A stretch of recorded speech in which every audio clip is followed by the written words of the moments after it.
بسم الله والحمد لله والصلاة والسلام على رسول الله أما بعد dutangiye dushimira Allah subhanahu wa ta'ala amahoro n'imigisha bisakare ku Imana Muhammad sallallahu alayhi wa sallam we nabiwe n'abasangira ngendo be n'abamukurikiye n'abazakomeza kumukurikira dusaba Allah subhanahu wa ta'ala ko yadushyira mu bakurikiye intumwa Muhammad sallallahu alayhi wa sallam.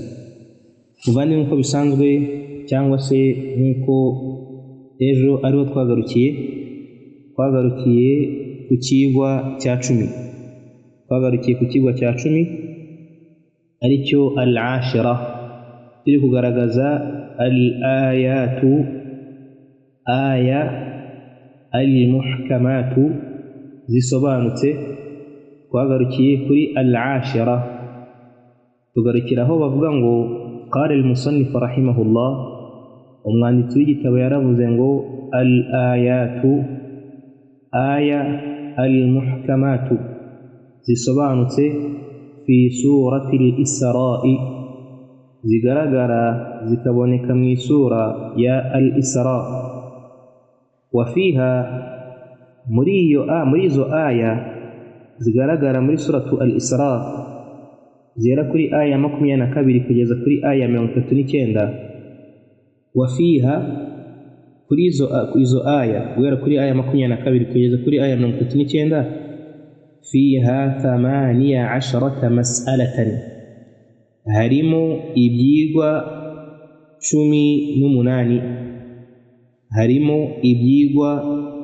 18 bada'aha Allahu biqawlihi ngo Allah subhanahu wa ta'ala yabitangije imvugo ye. Allah subhanahu wa ta'ala yabitangije imvugo ye. Ibyo byigwa 10 turi kuvuga, Allah subhanahu wa ta'ala yabitangije imvugo ye igira iti la taj'al ma'a Allahi ilahan akhar. Allah aravuga ngo ntukagire ikindi ubangikanya na Allah subhanahu wa ta'ala, ntukagire ikindi ubangikanya na Allah. Fataq'uda madhmuman makhdhula, utazavaho uba ikivume cyatereranwe, utazavaho uba ikivume cyatereranwe.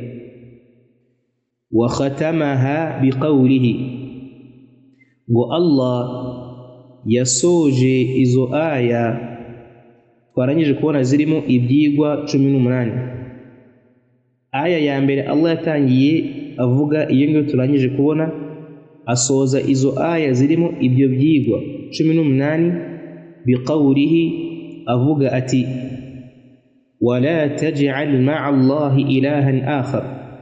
Nanone Allah yarari kubuza ngo ntuzabangikanye iki n'ikindi icyo ari cyo cyose, ntuzabangikanye Allah n'ikindi icyo ari cyo cyose, ibigirwamana n'ibindi byose. Allah yasoje izo aya zirimo ibyo byigwa 18 biqawlihi ku mvugo ye aho agira ati wala taj'al ma'a Allahi ilahan akhar, kandi ntuzabangikanye Allah n'ibindi byose, ibigirwamana n'ibindi byose bisengwa mu cyimbo cya Allah subhanahu wa ta'ala. Fatulqa fi jahannama maluma madhura. Allah arangira avuga ati utazavaho ukajugunywa mu muriro wa jahannama, utazavaho ukajugunywa mu muriro wa jahannama ugawa ndetse wirukanwe mu mpuhwe za Allah subhanahu wa ta'ala.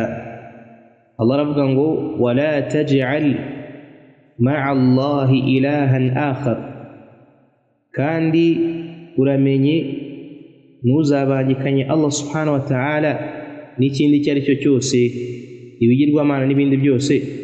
Utazavaho fatulqa fi jahannama maluma madhura, utazavaho ukajugunywa mu muriro wa jahannama ugawa, yani ugayitse ku byo wakoze ndetse wirukanwe mu mpuhwe za Allah subhanahu wa ta'ala.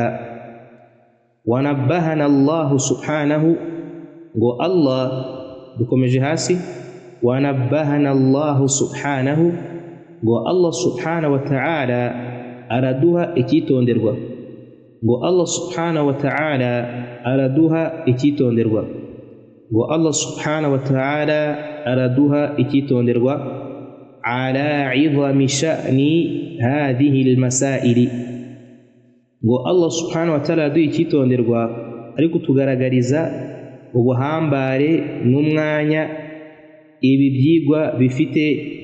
Aduha icyitonderwa asoza ibyo byigwa biqawlihi, avuga ati, kubw'imvugo ye igira iti, dhalika mimma awha ilayka rabbuka minal hikma, kandi ngo ibi ngibi ni bimwe mu bushishozi nyagasani wawe yaguhishuriye.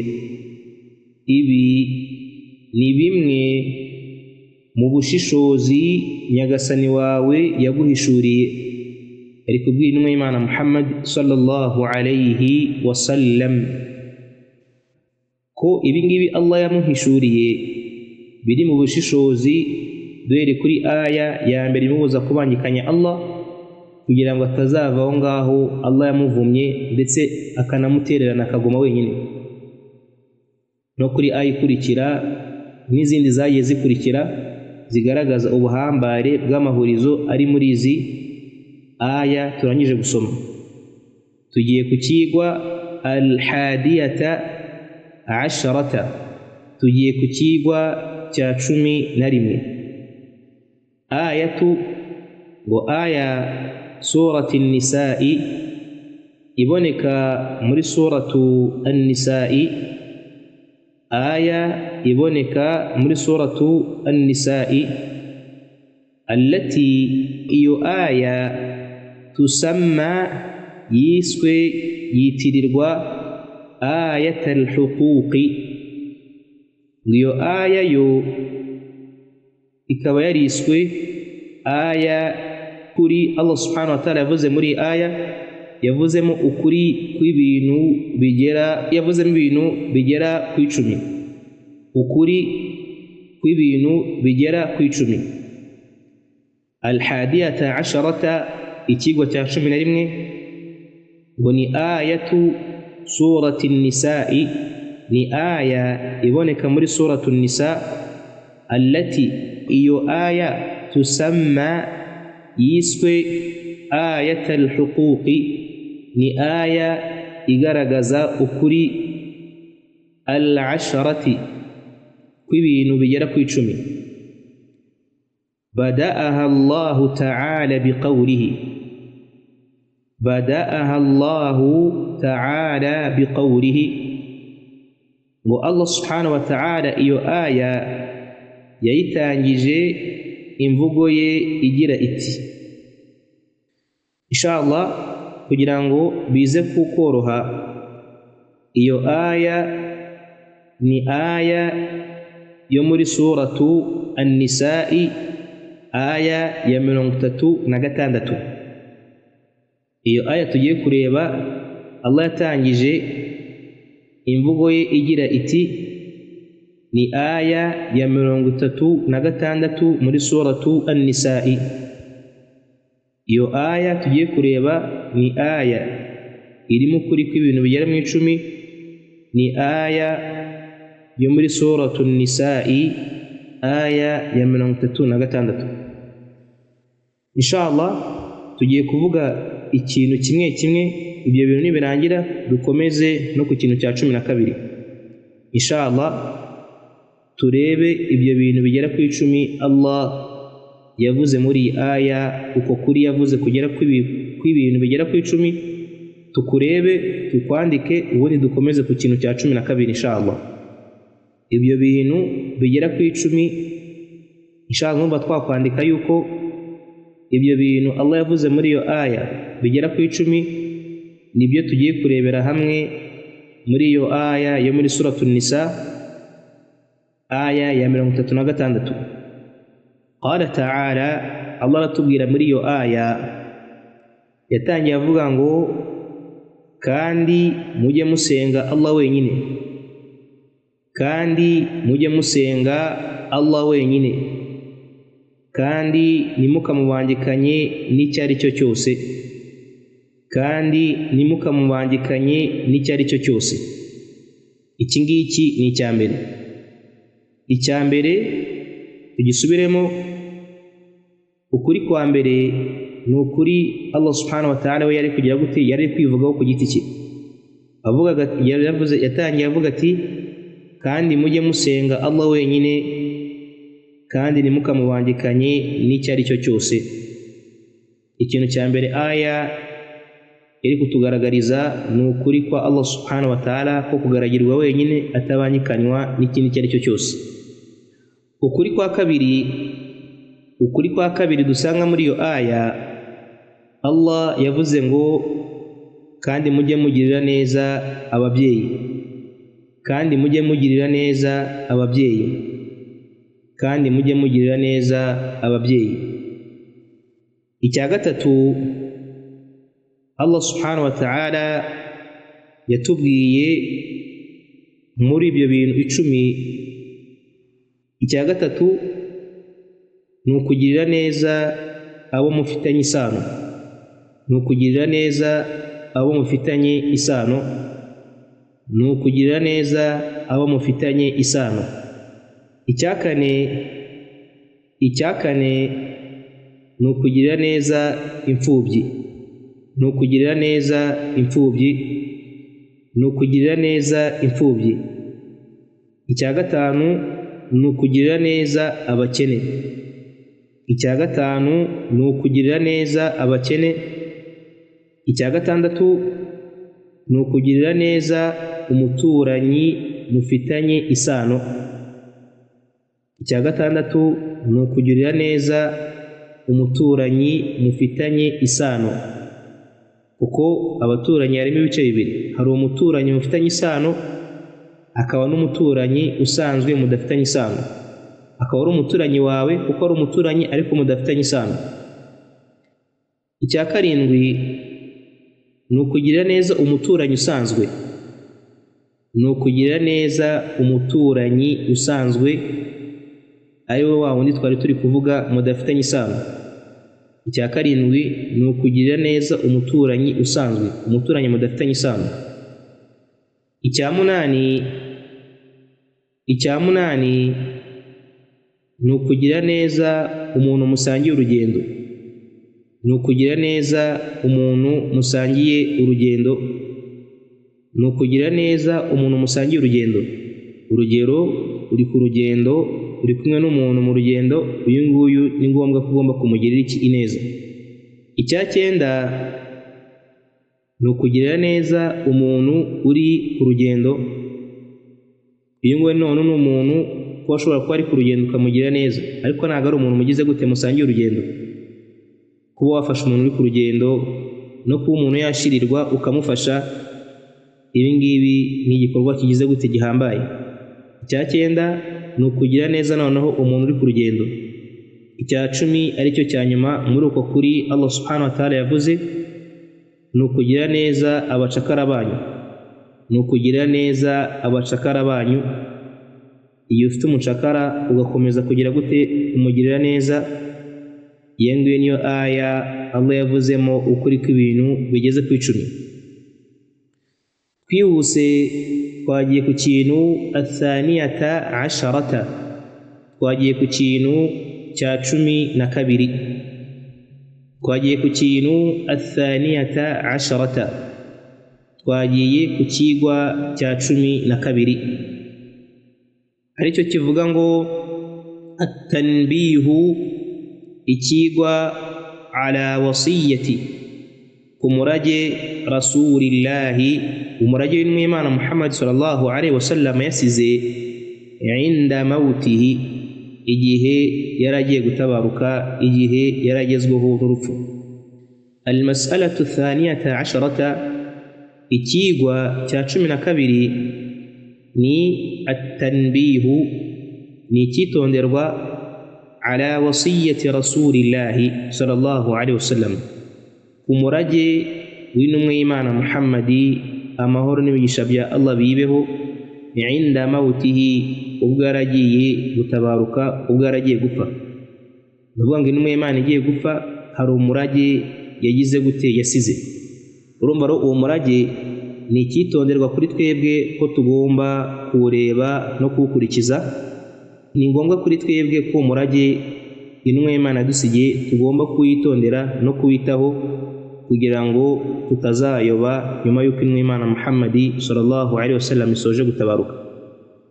Twandike munsi y'icyo cyitonderwa, twandike munsi ya kino kigwa cya 12 icyo cyitonderwa intumwa y'Imana yatanzemo umurage igiye gutabaruka.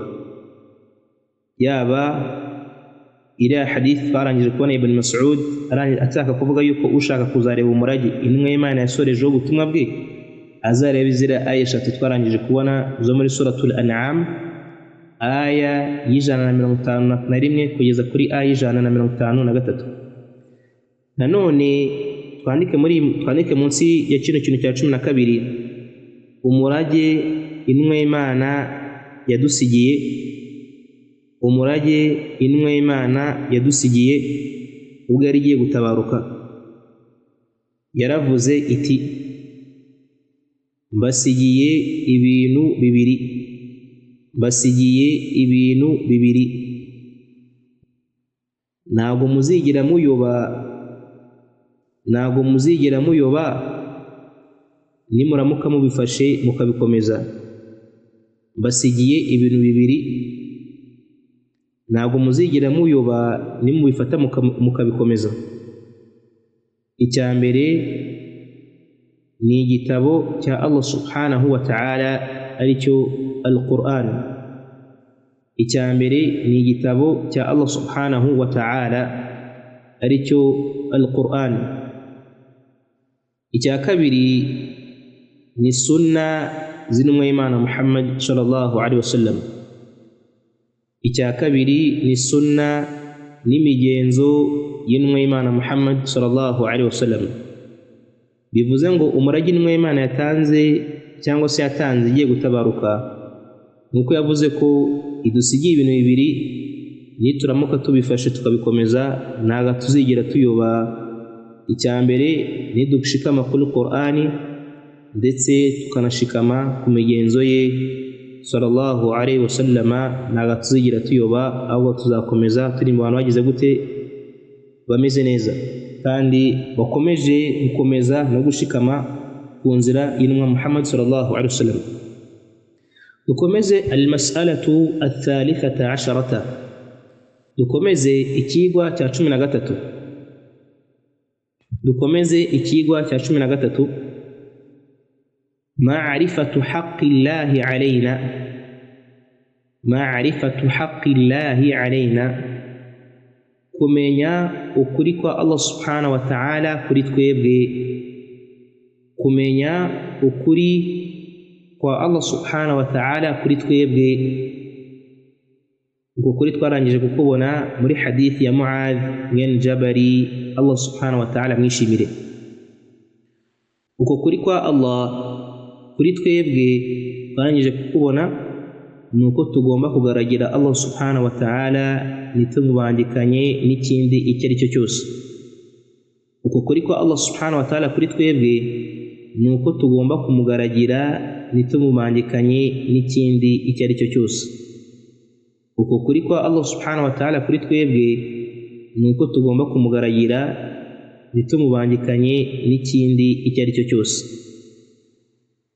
Tukomeje ikigwa ar-rabi'ata 'asharata, dukomeje ikigwa cya 14, dukomeje ikigwa cya 14 aricyo ma'rifatu haqqil ibadi, kumenya ukuri kw'abagaragu alayhi bafite kwa Allah subhanahu wa ta'ala, idha addaw haqqahu, igihe bazaba bashyize ukuri kwa Allah subhanahu wa ta'ala mu bikorwa.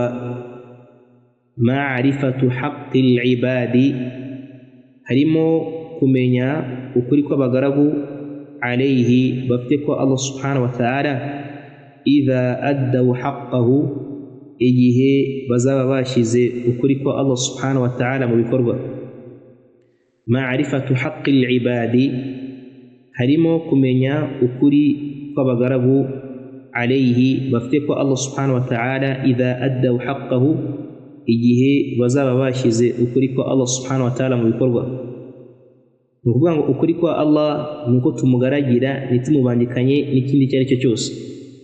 Nukuri kwa Allah afite ku bagaragu be cyangwa se abagaragu bamufiteho nuko Allah subhanahu wa ta'ala atazahana umuntu utazamubandikanya, nuko Allah subhanahu wa ta'ala atazahana umuntu utazamubandikanya n'ikindi icyo ari cyo cyose.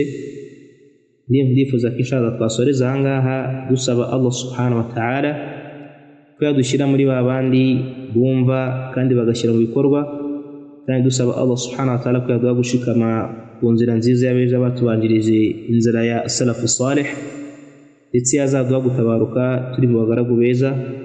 Subhanaka Allahumma bihamdika ashhadu an la ilaha illa anta astaghfiruka wa atubu ilayk. Assalamu alaikum wa rahmatullahi wa barakatuh.